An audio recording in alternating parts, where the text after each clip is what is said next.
In this section, we'll be covering some of the project inspector and responsibilities as it relates to laws covered in the previous section. So we'll start out with the California Education Code, or the ED Code. Section 17311 and 81143 are going to be where you find the inspection requirements.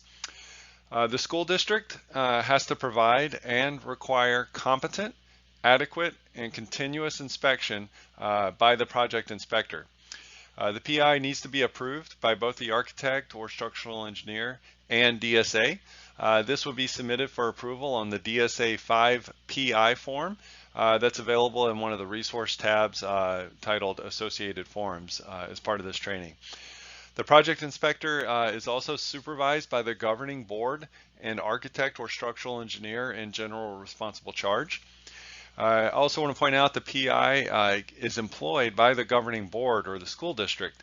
That would be to avoid conflicts of interest, such as being hired directly by the contractor. So we want to make sure that the project inspector doesn't have any conflicts of interest there.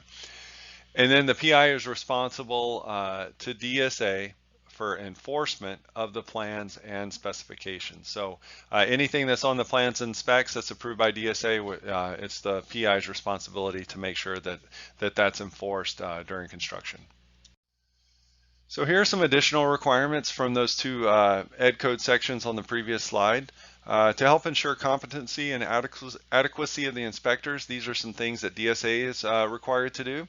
So DSA has to administer training and examinations to the PIs to ensure knowledge and competency on these items.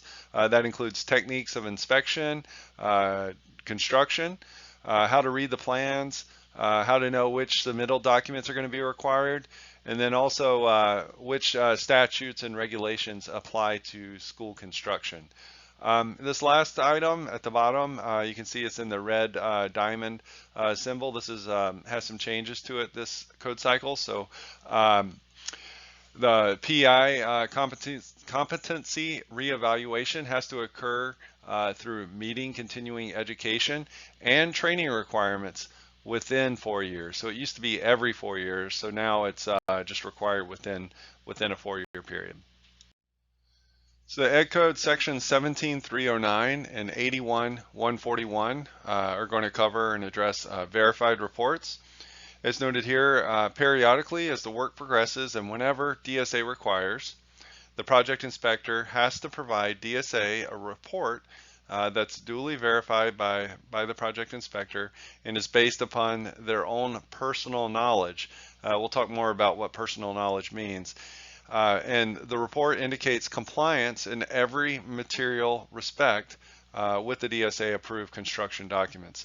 So this will include all the materials installed as well as any construction work that's completed.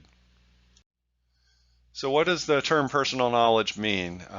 As it applies to the project inspector, personal knowledge can be obtained through any work that's done on site. So the project inspector can do personal continuous inspection of all stages of construction work as it's happening and progressing. It can also mean work that's done off-site and can be reported to the project inspector by others on the testing or inspection of materials and workmanship for compliance with the plans, specs, or applicable standards. So anything that's done out in the labs or off-site in the plant, you can rely on reporting from others to count and classify as this personal knowledge. In some cases, you have to use reasonable diligence to obtain the facts that's required, but it is the project inspector's responsibility to make sure that that you have personal knowledge of all the work that's required for enforcement of the DSA approved plans and specs.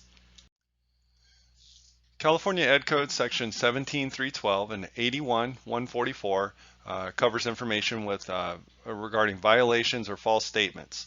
So any person who violates any of the provisions of this article or makes any false statement in a verified report or affidavit required pursuant to this article is guilty of a felony. So I just want to emphasize and stress the importance and severity of this as it relates to project inspectors. DSA relies heavily on the project inspector for enforcement of the plans and specs per the approved docs. So it's really critical that all the information that the project inspector is included in these verified reports is true and hasn't been doctored in any sort of false statement, because it could result in a felony if found guilty.